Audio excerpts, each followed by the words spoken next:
Hello and welcome to Nauze Cast. I'm your host Nauze, and today I have here with me my wonderful friend Firefawn, also known as Kim, author of the jaw-dropping and massive Eclipse of the Sky, with more than 1.1 million words written over the past nearly 20 years.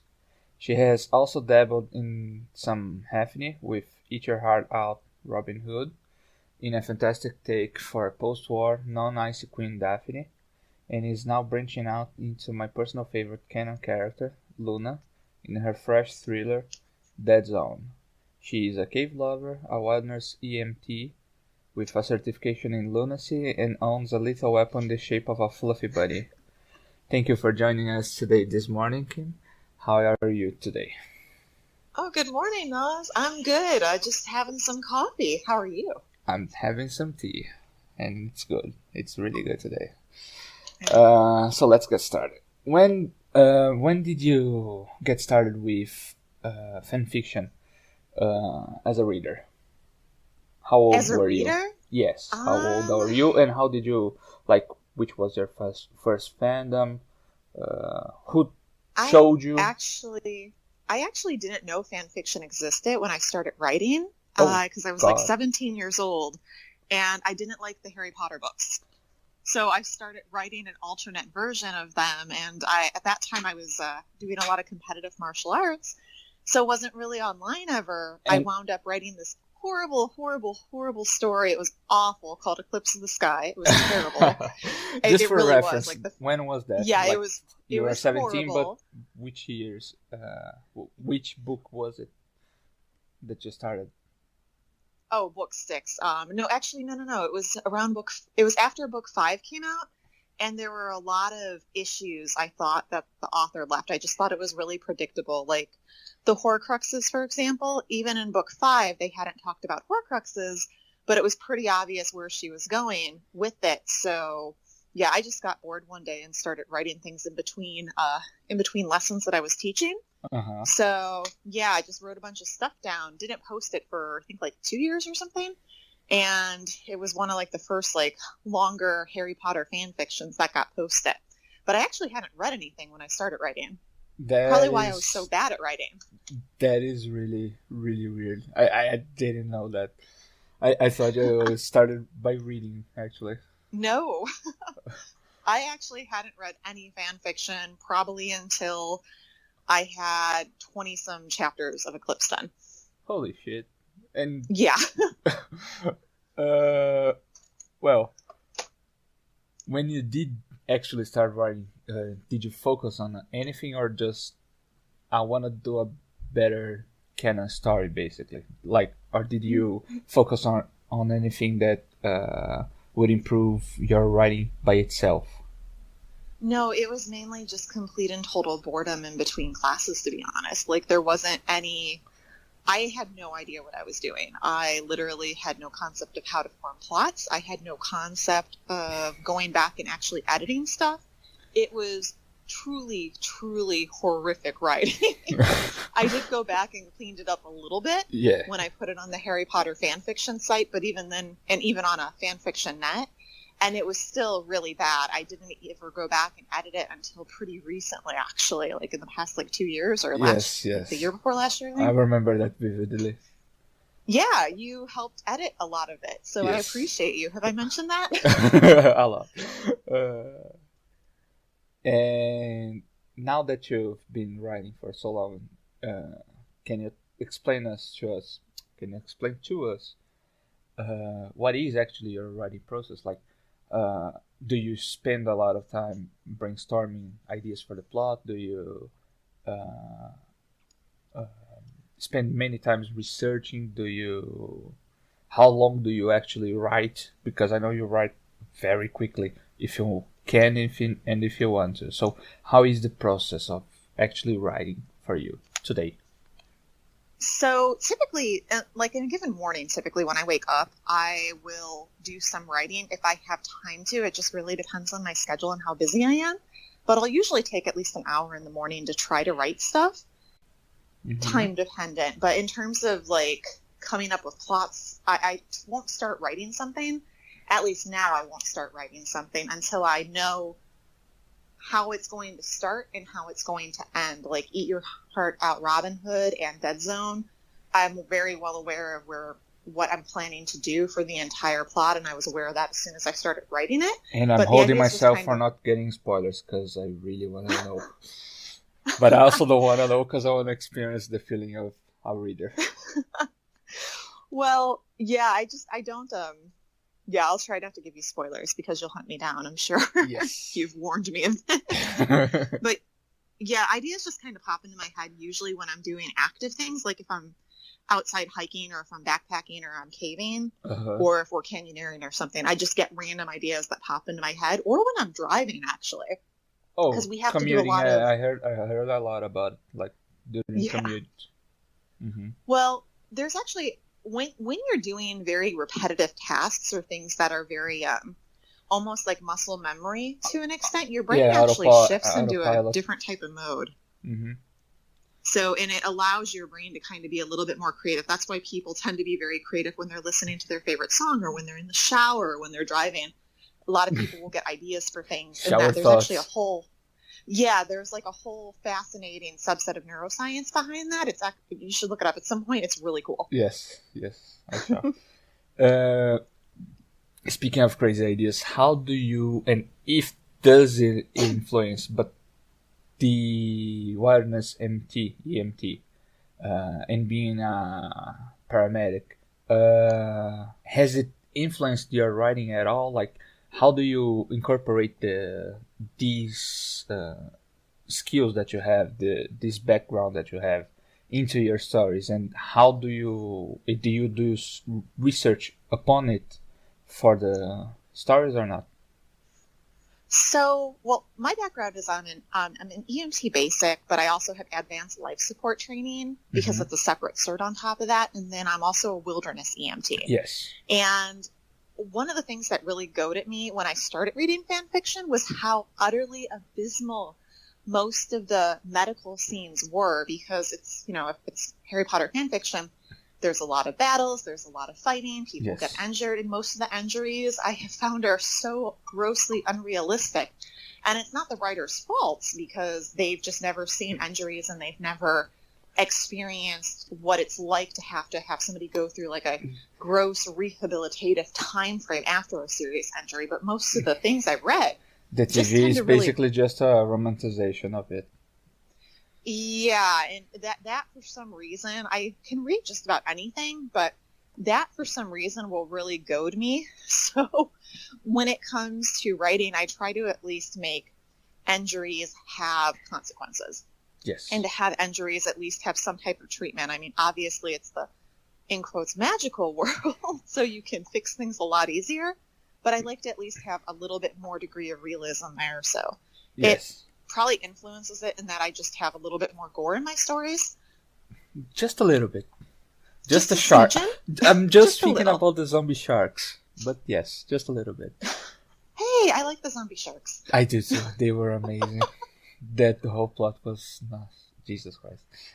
That would be my nightmare. I'm so petrified of yes, sharks. I know. It's amazing. I don't know how you even managed to come up with that. Mainly because that's my nightmare. Speaking about Eclipse, you had a massive hiatus since when you started writing for 10, 12 years, I think. And you didn't update at all. What made you stop actually writing? What made you stop posting? Maybe you continue writing but you didn't post. And what prompted you back to posting and writing again? And how was it going back to the story, to the fanfic world after such a long break? Oh, okay. Well, I stopped writing back in my sophomore year of college because I actually got really sick, unfortunately. Okay, explain to me what is sophomore in college, because I have no idea. Second year. Okay.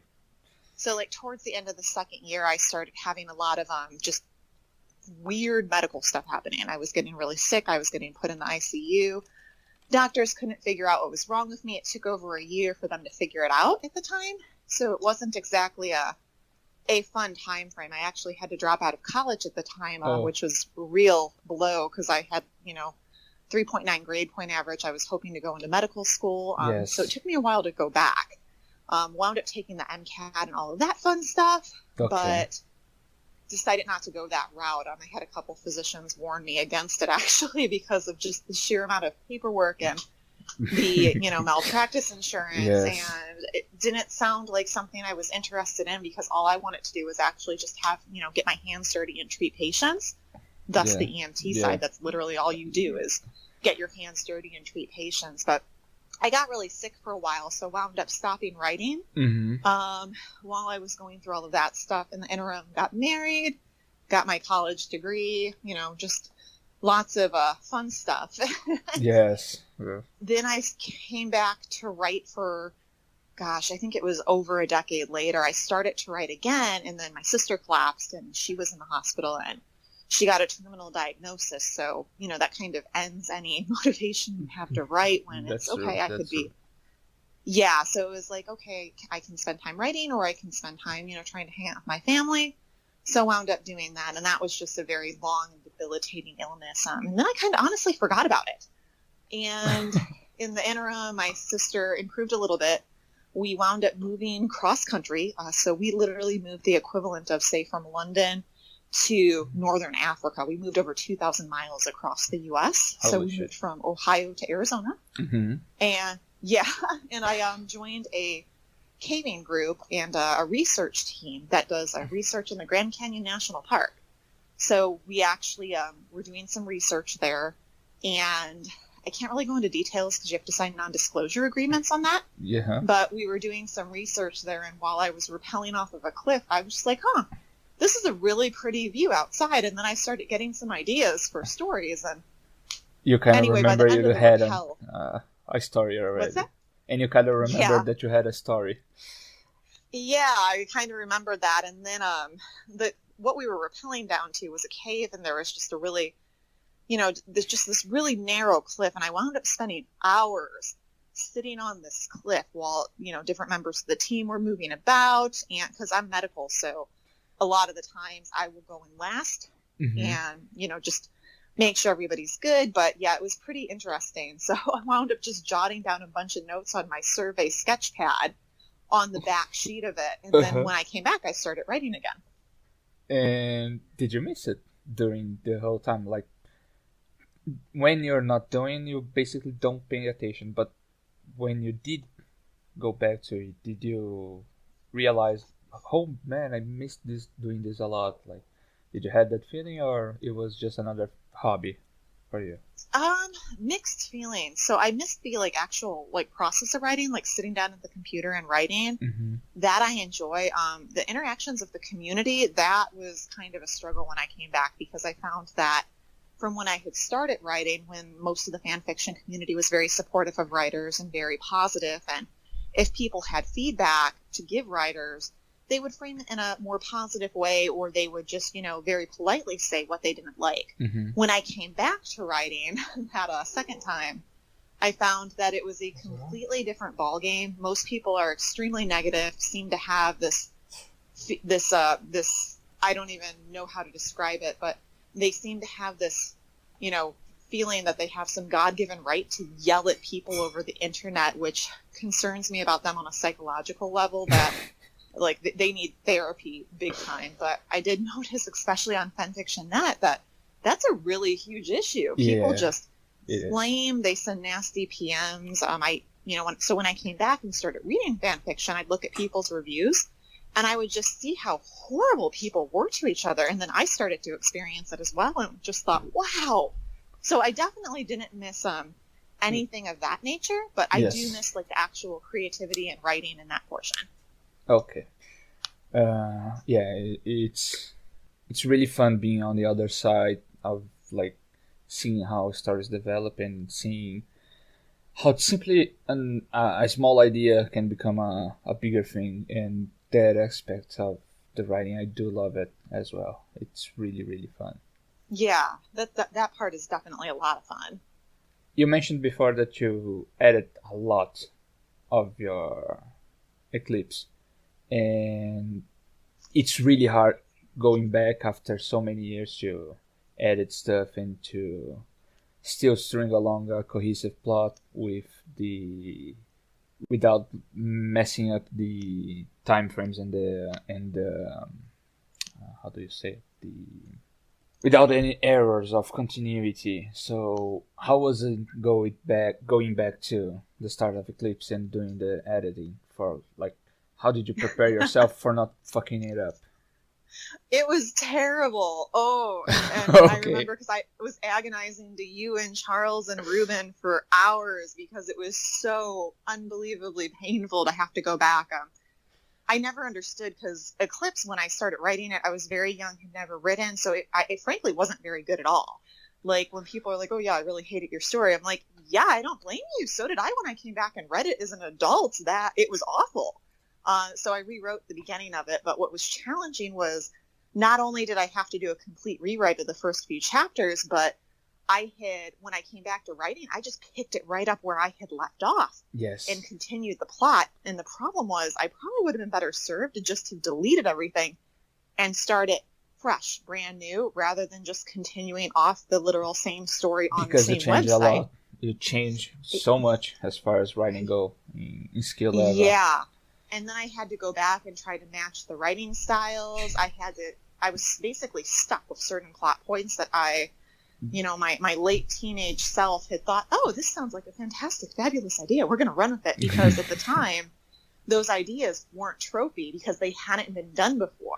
Yes. That was a lot of the feedback I got when I started and writing my story. There's still some stuff like we have no idea where and if you're going anywhere with it, like the Draco thing, or like I think it was called Concap, the little bag that Dumbledore gave Harry with his memories. Like, I'm still waiting to see what will happen with that. Yeah, that's come up actually a couple times since I started rewriting. I have incorporated it. It's just not something that's too often used, and that's a perfect example. Something I tossed in when I was younger, and I thought, oh, this sounds like a fun idea. We'll use this. And I haven't really used it. And yeah, if I go back and do a rewrite, I'm probably actually going to remove that. But in general, it just kind of gets referenced as a way for Harry to get some additional knowledge, which now is very tropey. At the time I wrote it, I don't think it had been done based off the feedback I had gotten, but obviously in the interim with, thousands and thousands, hundreds of thousands of fan fiction written, it's been done. Yes. So, yeah, so I'm kind of stuck with some tropey things that weren't used way back then, but if people read it now, they're like, oh, this is a trope they're using. And it's like, well, at the time it wasn't. Now it is. I will say, though, you have one of the best, if not the best for me, uses of time turners in the fandom. Like, it's really, really fun. The way you use time turners I enjoy. Yes. The way you string you basically twist the canon magic of it, despite being a bit longer than what we assume it is, the limits. It's really, really fun.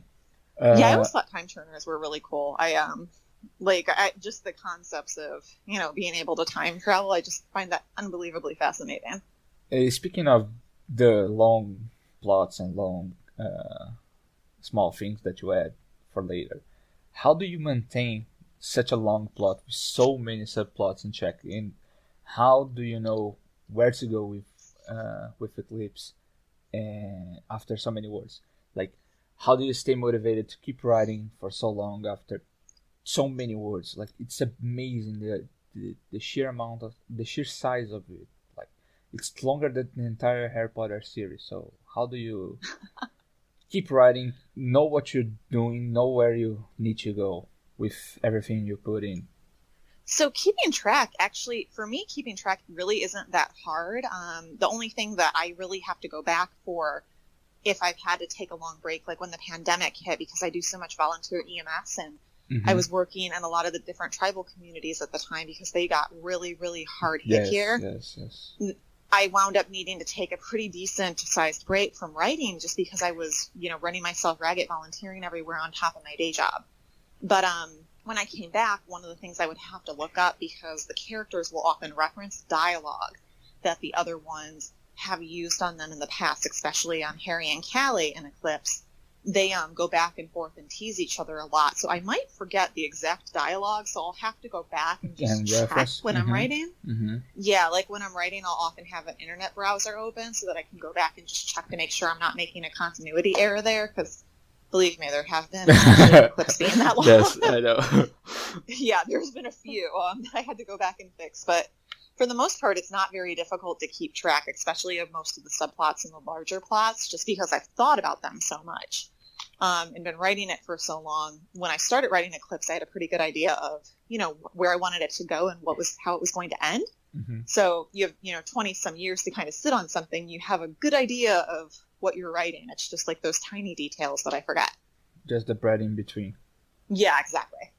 You write a lot about, you mentioned before, like the gore and stuff, and because you have the medical background and how you like writing stuff, but do you plan any of the battles? How do you want everyone to get injured?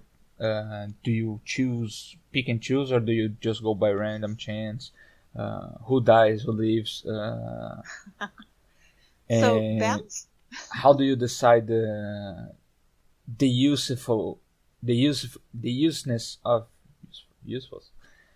usability? It's not a word, but I'm going with it. Of each injury, like its usefulness. Jesus Christ, I can't speak. Okay, never mind. I think you get what I mean. Yeah, I get the general idea. So whenever I start to write a battle scene, that's actually the reason that Eclipse is my favorite to write. I have the most fun of it because there's just so much action in it, and I really enjoy writing action scenes. The romance scenes and those in between chapters are just like chewing glass, but for me to write anyway. But the action scenes I really enjoy writing. But I always know exactly what I want to do in a battle when I start writing it to the end. So I kind of take them in arcs, like, hey, okay, for this battle, these are the following things that need to happen in order to get from point A to point B. And the battle scenes tend to be fairly long in Eclipse. So I have a ton of fun writing those. When it like a dozen chapters long. Yeah. Yeah, I think the last one was like one of the reviewers told me, oh, this was over 100,000 words, and I didn't notice because I was engaged. And I thought, oh, that's so sweet of them to tell me that. But yeah, I really enjoy that. When it comes to injuries, though, I like to take people out of the action when I can, because I think that's important to be able to have people have actual injuries of consequences. That can be challenging when magic can regrow bones and such things, and when there's blood replenishing potions. So that kind of is a challenge to keep characters out of action when it's gotta the magical be massive, world... right? Yeah, they've already established, how easy it is to fix things. Like but someone I do at least losing like to an injure arm, people. or maybe someone having sharks eat them, or Well, yeah, you can't come back from a shark biting your head off. So I figure. Yeah.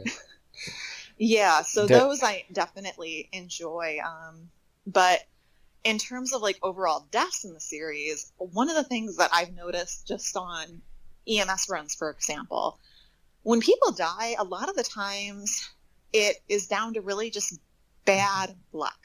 I hate to say it, but it really is. Like when I've been on car accident scenes, sheer fucking luck, or on wilderness scenes. What's that? Sheer fucking luck.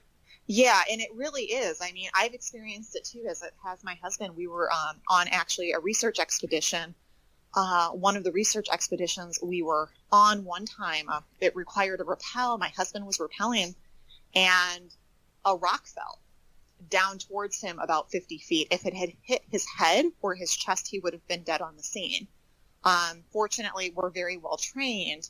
And I won't say where this location was. That's another non-disclosure agreement we have. Don't worry. I'm pretty sure I've signed my life away to multiple different areas of those NDAs at this point in my life. But he literally pushed himself away from the rock, which is a pretty dangerous move when you're on rope, just to shove yourself violently away and swing out. Part of that is because when you come back, the impact of your body and the rope can break stuff. It could actually cut the rope against the rocks because they're pretty sharp there. We were using rope pads, obviously, for safety, but those have limitations. So he had to do a pretty risky move to avoid it, and he still got hit by it. It shattered his hand. He got fairly injured. Yikes. He was okay, long term, but he did get injured on scene, unfortunately, on rope. So then you have to finish your rappel using one hand. So anyway, when it comes to injuries, though, a lot of it just comes down to, bad, dumb luck. I've been on car accident scenes where, somebody just driving along did everything correct. They did nothing wrong, and some jerk driving cut off the wrong person, and it caused a car in front of them to flip. And out of 5 people in a car, 2 died because shrapnel came through the windshield at them and, killed them. And the other 3 are completely fine without a scratch. So what I did for Eclipse is I literally took every character that basically has dialogue, except for 2 characters that I had already decided were going to live for sure. Yes, and I plugged them into a random list generator online, and I hit go. And the top 10 that were listed are the ones that are going to die, which a couple of them kind of break my heart because I love writing them, but they're going to have to die because the list generator told me to. Yes, but, the meme generator. Yeah, and we can blame the generator in that case, but that's how I wound up doing that one. Yeah, exactly. I blame the generator. It wasn't my fault. It told me to. Don't listen to the voices in your head. Yeah, it's Rise of the Machines. It's not the voices in my head, really. Exactly. Skynet's out to get you. Yeah, but I figure that adds some realism, because when people actively try to choose which characters are going to live and which characters are going to die, it usually winds up with all the main characters living or them doing a really tropey character. You gotta kill your darlings.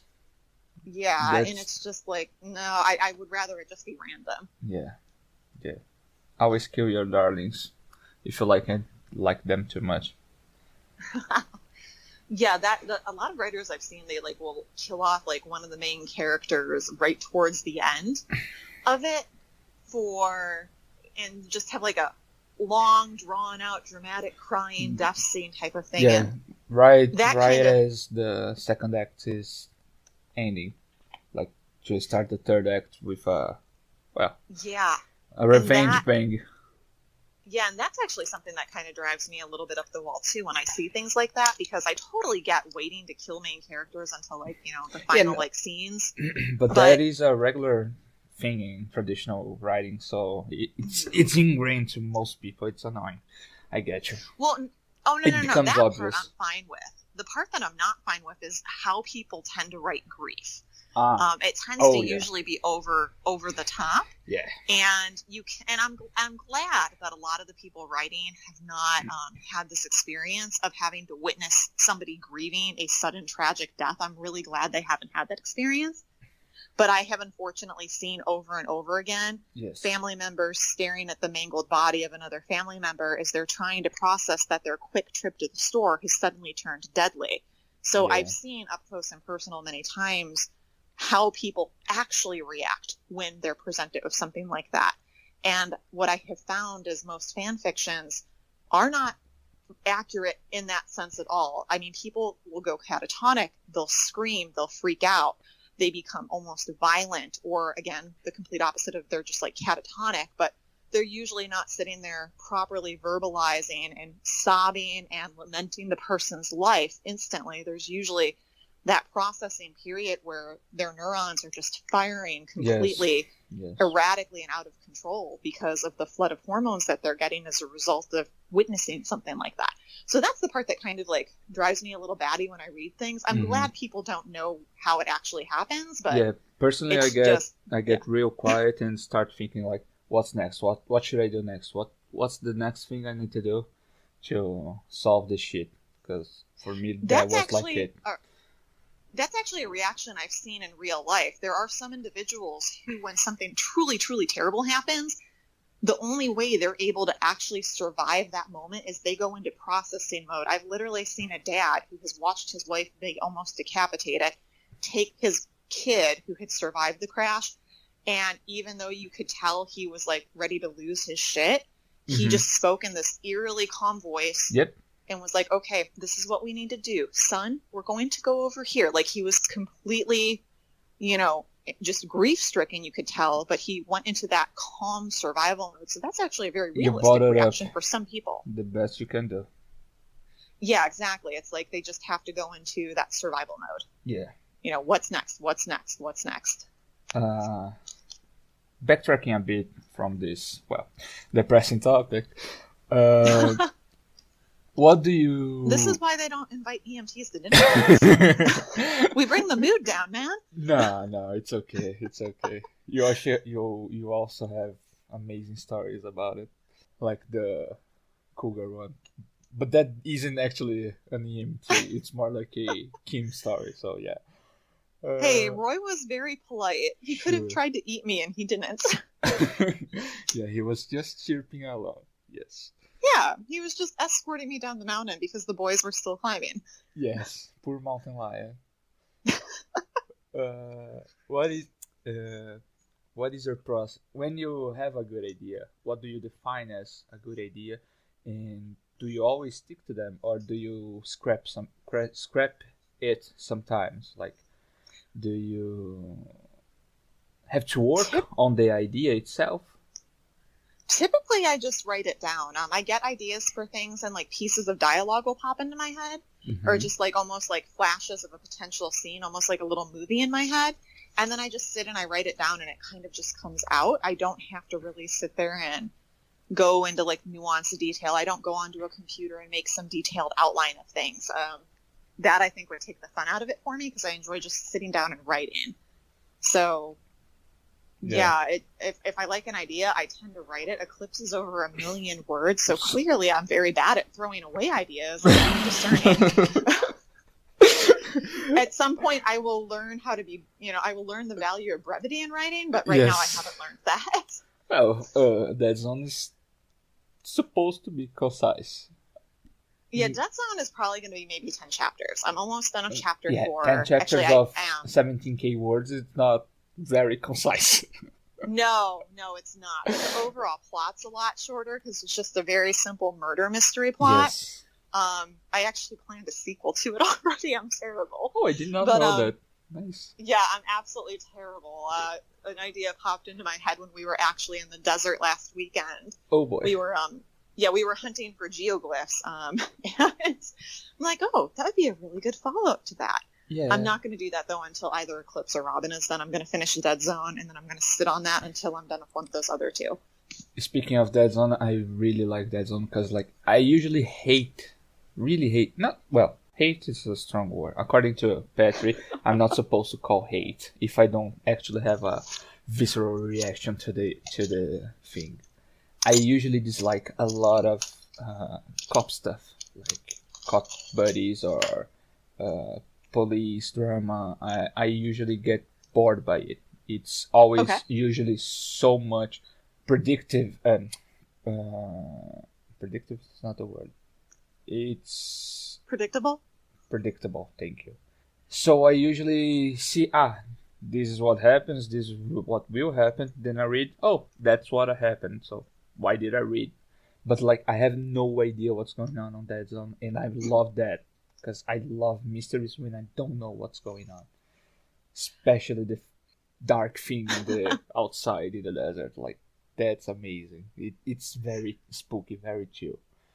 Oh, I'm so glad that's coming across. Yeah, I've never written one like that before, so I wasn't sure how effectively I was going to execute it. But yeah, I'm with you. I don't usually like kind of cop-based stories simply because of the same reason. They tend to be very predictable. Yeah, I'm all for the relationship aspect of cop stories, because that I love. I love relationships, but the in-between detective scenes, basically, I know what's going on. I know what will happen. It's usually always predictable and obvious, so it's usually why I don't read more of Agatha Christie or Conan Doyle, stuff like that, because it's always predictable to me, so I get bored by it, and I don't like getting bored by it.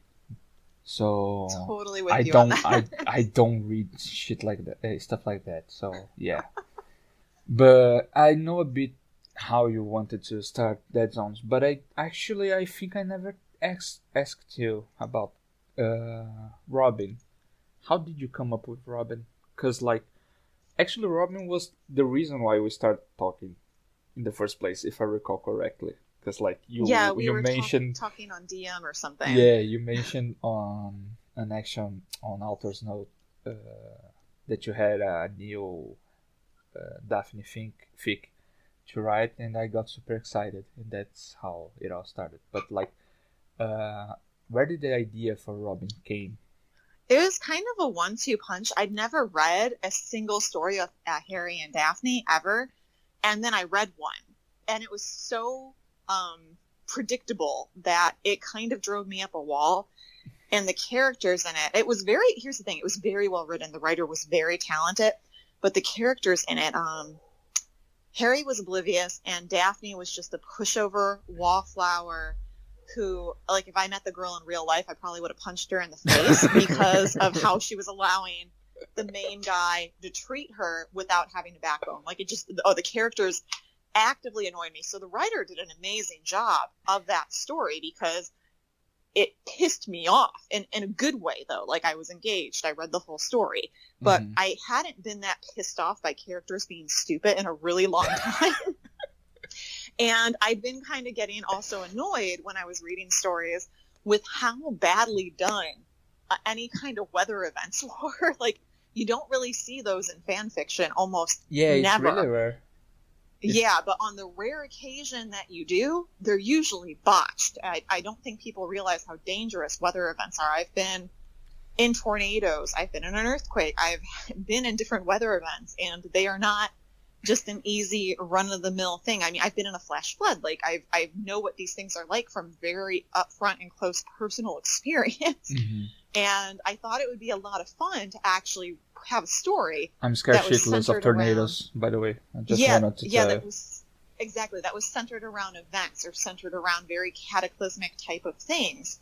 So that was where the idea came from. I wanted to do something with Harry and Daphne where they had a more of a mutual respect type of relationship, even though it starts off rocky. And you could say that. Yeah, because they did not start off well. But have a mutual respect type of thing going where, okay, he might not agree with her, but he's going to respect what she's doing and sometimes be supportive. And it'll probably evolve into that. At least that's the plan right now for it to evolve into that. But yeah, that's where that came from. I just have a lot of fun writing action disaster scenes, and then I wanted to have a slightly different relationship for them. Once I started writing, I started getting yelled at frequently by PM about how my Daphne wasn't blonde and blue-eyed and how she wasn't a proper ice queen. And I thought that was really interesting. So then I went down that rabbit hole for about a week. My husband was like, what the hell are you reading? I'm like, fan fiction. And he's like, oh my God, we need to get you a new hobby. I'm like, well, you're not wrong. So, and then I saw most of the fan fictions that really stuck to that trope, and I had already planned to have the girl's appearance look different in it, because I thought that would be kind of a fun thing to play around with magic. So I wound up just going as kind of a salute to the overall fandom, having her fake appearance be the, typical Ice Queen appearance, and then having her other appearance be the one she prefers. Yes. Which is really, really unique, to say the least. Yeah, I blame my father for that one, actually. He, before he retired, he still does, but he only does it, occasionally. But he owned a very well known private investigation firm in the U.S. He used to get actually called he's been to all 50 states for different investigations. He's helped the FBI on investigations. Oh, that's nice. Really, yeah, he's extremely good at what he does. But he, I know he writes stuff, right? He has some he does. Published books as well. Yeah, he actually does have some that are usually more PI-based, private investigator type of styles.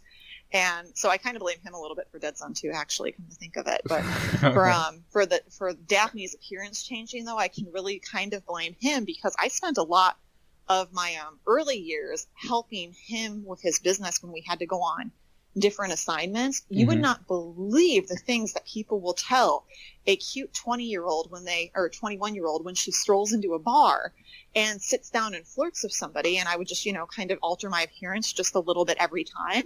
I literally talked to the same cheating jerk one time, 4 different times. I dyed my hair in between.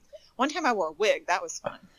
And he had no concept and just told me completely different things 2 of the times. The other 2, he stuck to the same consistent story, but it was just interesting to see how people reacted based off your appearance being different or based off what you were wearing. So I thought that would be interesting to play around with in the story too. Yes, and Sarah, not Daphne, is amazing. And Wally. I love Wally. Her. Wally will be coming back. Yes. That's nice. Wally is definitely a main character. I probably should actually change the characters listed to having an other character in it simply because Wally is an other character. Yes. Hi, Watson. It took me a long time to explain to Rose what Wally was, because like she was not getting it. How do a house bite someone? Yes. How do a house bite someone?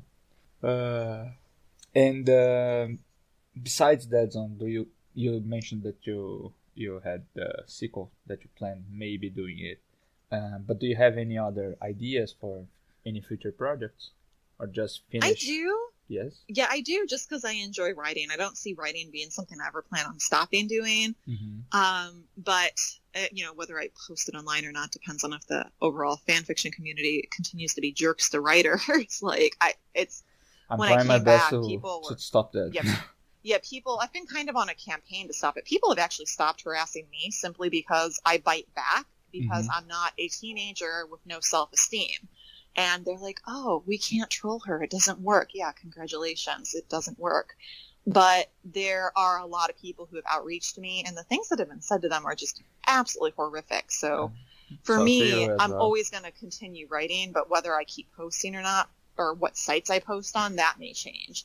But yeah, I've got a couple new ideas. I just don't want to start any of them. Yes. Until I'm done with either Eclipse or Robin. Yes. Yeah, because writing 2 stories is probably my limit, and right now I have 3. Yes. So, like Robin, I've been poking away at the next chapter, and now it's probably about 12,000 words, but it's still, my chapters are long, so it's not ready yet. I still have more to write, but I keep getting distracted by Dead Zone and Eclipse. It's good. It's okay. They are both great stories, so there's no worry about putting more stuff to do. And did you actually finish a story recently, didn't you? Oh, the crack fic from when I was 17. Yeah. Or yeah. So, yeah, that one. I had always wanted ferrets, and then we got ferrets. I moved in with my husband pretty young. We've been, best friends since we were actually little kids. And then we got married pretty young, and he is a saint and gets a sympathy card for our anniversary every year. But we wound up getting ferrets right when we first moved in together, and I just thought they were absolutely hilarious watching them. So I tried my hand at a crack fic. It did not go well. It was not very well written. But it was funny. It was it was okay. But the premise for that was Hermione finally snaps, and she turns Draco into a ferret and keeps him in a cage in her dorm. And it's from Draco's point of view. It's literally just meant to be completely cracky. Was written when I was completely sleep deprived on no sleep whatsoever. So wasn't very good. I also discovered I hate writing in the first person, so cannot write those types of stories ever again. That was like pulling teeth. So I just finished that with like the final chapter. 1 or 2 final chapters on it because it was almost done. I just had it abandoned for like 20 years. Going back a bit on that I forgot to mention.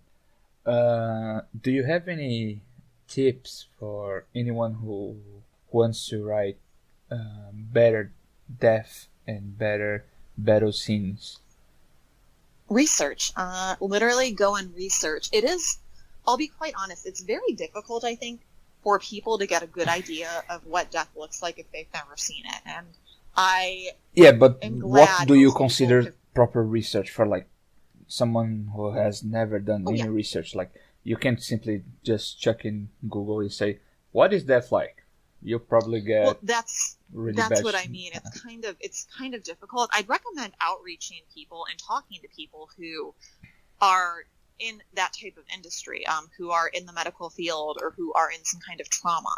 I know tons of nurses, I know a lot of doctors, but a lot of them even haven't really seen a lot of death. They see death in terms of, a person in an ICU bed intact, post-surgery, but they don't see like the actual hardcore types of trauma that are more common to fan fiction. Mm-hmm. So even they aren't going to necessarily know. You probably want to talk to somebody who like works in an ER or who's an EMS of some kind. If you don't know anybody, if you don't know anybody who works with that, I mean, you can go to Google and you can go to YouTube and you can Google for whatever it is you're trying to do or search for it, and you're going to find out some information, but not all of it. You have to be discerning with it because not all of it's going to be accurate. But honestly, I would just go to Amazon and get a trauma textbook.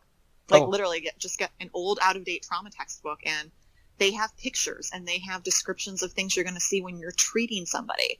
And that's just really good information to have because then you have a reference, and it's probably more research than what most people want to do, but I enjoy those kinds of topics. So yeah, not morbid but at yeah. all. Yeah, like for Dead Zone, for example, I have some training from Search and Rescue of how to preserve a potential crime scene in the wilderness. So I was able to draw upon that, and I have some very, very, very minor training. I want to emphasize very, in terms of stages of death and decomposition, and I've also been to a few different autopsies. So I have that experience in terms of being in an actual coroner's office, helping with an autopsy. I have the experience of being able to see what bodies decomposing look like. But if somebody wants to actually learn more about that, I have found that there are several documentaries about body farms. If you've never heard of those, body farms are actually what law enforcement and forensic scientists use to research how bodies accurately decompose. What happens is when people pass away, they can actually donate their body to a body farm, and they basically dump them into a field, or they dump them into a desert environment, or they dump them into a marsh, and then they wait and they document and they see how the body decomposes during different seasons. Or does it decompose differently based off how much clothes are left on it? Does it decompose faster or quicker based off the environment that it's in? What happens to the land really around it? Yeah, and they have very detailed documentaries on how those body farms work. So that would be a good start for people to at least get an idea of what death looks like, so they could maybe have a bit of a starting point to get more of an accurate feel for what an actual human injury might look like. If they see how the body decomposes, that might be a good way to start there. Okay. That's really good advice. Jumping down. Who would you call or say? Who would you say has been your biggest inspiration, or who has helped you most during your writing career or career? Honestly, you, because I was so pissed when I came back to writing fan fiction about all the different things that I saw the community doing to just a multitude of writers. I was ready to delete everything. You convinced me not to, so thank you for that, by the way. Thank you for making me blush. Thank you. You're welcome. But no, seriously, you're very good at just saying, screw that people are very, very negative to other people. You can't control that. You can be positive.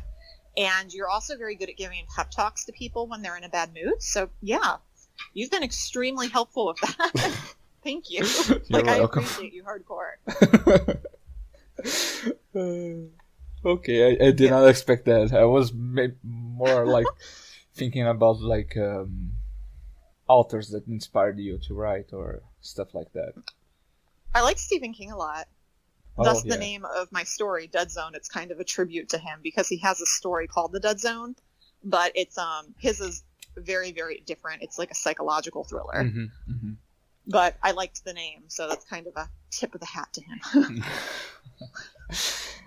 If you could give your readers or listeners some advice of how to become writers, what would it be? What would you say to them? And what do you think it's the best thing to focus on as a novice writer? Get a laptop. Warn everybody in your immediate vicinity that you are not to be bugged or interrupted for however long it is that you want to write, a minimum of an hour. Basically threaten them under penalty of death to not interrupt you, and go sit down and just start writing something.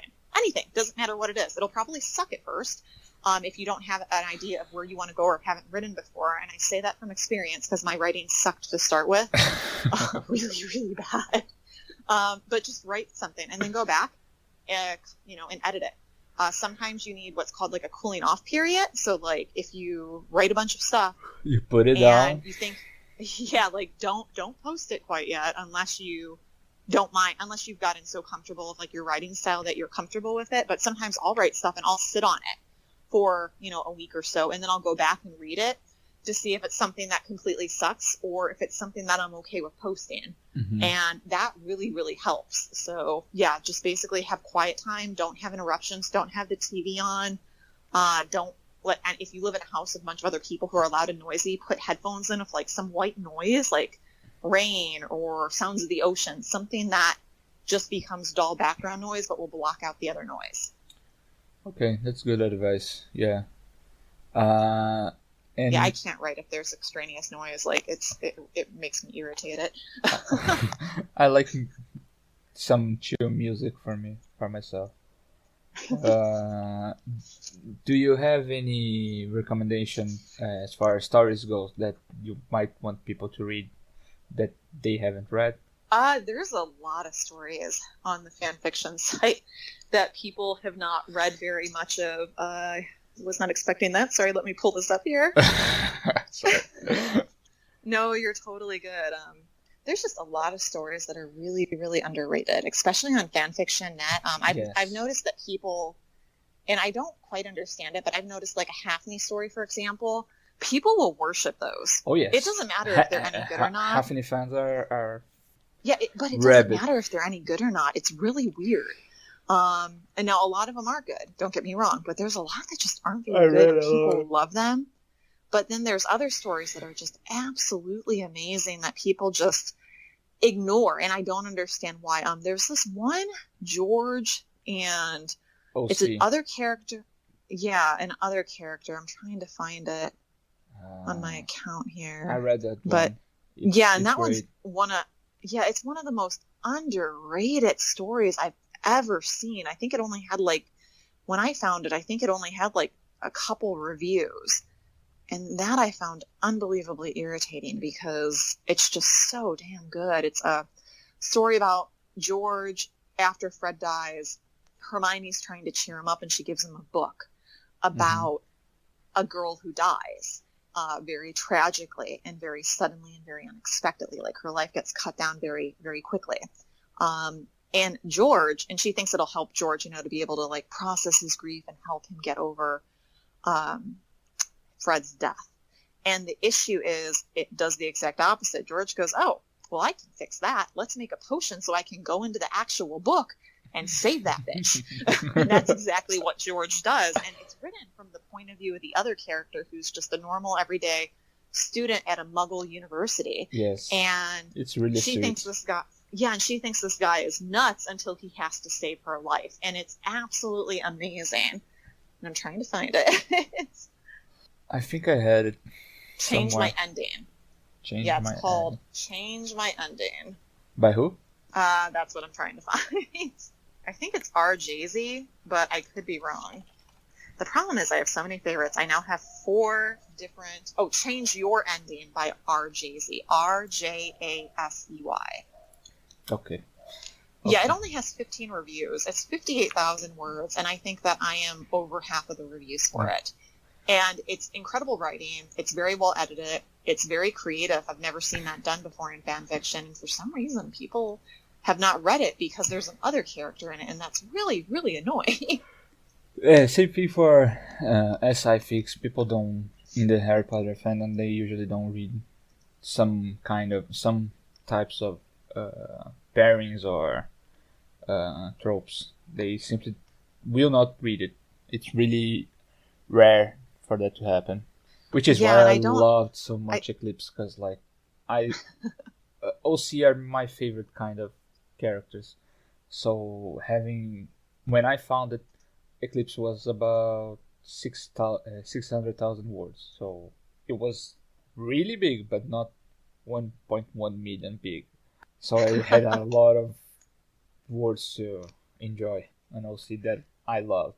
Why, thank you. I love Kelly. Yeah, I think other characters are just a lot more fun to write because they're more challenging. And that's the only reason I actually did a Hafni fic, was because She's Daphne is, basically, yeah.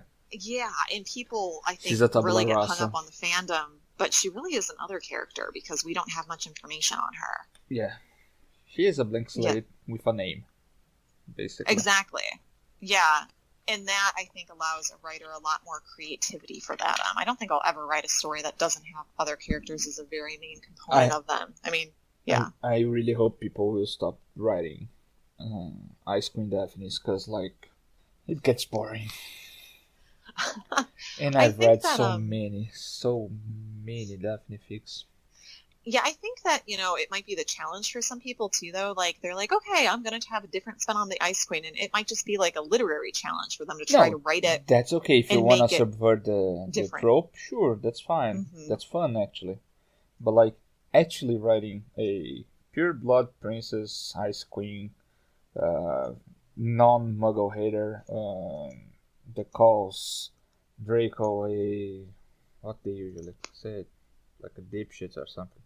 I don't know. That always shits on Malfoy, and it becomes predictable. It becomes boring, obvious. So please no more Ice Queen.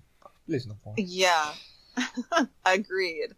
Trying to think. There's some other stories on the site. There's one by an N.J. Hill that is called Everything About You. That's a Harry Pansy story, and it's a comedy, and it's only 5 chapters. It's absolutely hilarious. It's with basically Pansy Harry... Parkson. What's that? With Pansy Parkson. Yeah, it's basically Harry and Pansy hate each other, but they can't quit each other either. So it's just absolutely... Yeah, it's written in kind of a different style, too. So it's kind of a unique writing style. Mm-hmm. And it kind of keeps it fresh and makes it entertaining. And then Triage, that's a writer on the site. You could literally throw a dart at their page and Triage, find the Potter fan. a good... Yeah, you could literally throw a dart at that page and find something absolutely brilliant and hilarious to read. They are very, very talented. Yes, and very so crazy. I highly recommend them too. So many ideas. For some reason, and I'm taking a look. I feel like I feel like Triage the Potter fan, they have readers, but this is like one of the other things I don't understand about the fan fiction community. Like, I always will review when I read stuff, but I see a lot of writers who they have all these follows and these favorites on them, but like they'll have like 2 reviews, and it doesn't make any sense to me because their writing is just so damn good, and that's how Triage's is. And yours, of course, Nauze. Yes. What about mine? Yours is very good as well. Oh. And I'm telling you that it's not, so other people can okay. hear, because you are very not. You are very self-critical of stuff you write. Well, because I know what's good and I know that mine isn't. That's why. And I think your female Neville's adorable. I do too, but like, I'm also concerned that she's a lot like me, so that's not a good idea. A good thing. Yeah. Rose called her Nauze without a stash, basically. Nauze on stash? Okay, without I like mustache. No, without a mustache. Yeah. I think one of the reasons why Triage, for instance, has low review count is mostly because of Discord. That people, when they give feedback, they will give directly on the Discord, I think. That could be too, but still, I mean, they're just so damn good. Yes, they are. Celtic 55 is another good one. I don't think they still write. Celtic 55. Yeah. It's familiar, the name. Yes, CELTIC 55. I think I've sent you one of theirs before. They have a one-shot called Half Dead. It's just really good. It's just kind of like a gritty Harry story where he left the wizarding world and starts shacking up with this random lawyer. And I don't mean like shacking up like in a sexual way. I mean he just gets a roommate, but it's pretty cool. Like, he's haunted by ghosts and stuff after his near-death experience. So it's kind of a cool, dark story. Interesting. Yeah, but the writer is very talented. Yeah. Okay. No, I don't think they write anymore, sadly. Well, since it's time, basically, I'm gonna let you go, because I know you have a big, busy day today. Yeah, we have multiple meetings this morning that I am probably going to scream at by the end of them. So thank you, Kim, for joining us. This was a lovely talk, and I'll see you later. Bye bye. All right, bye.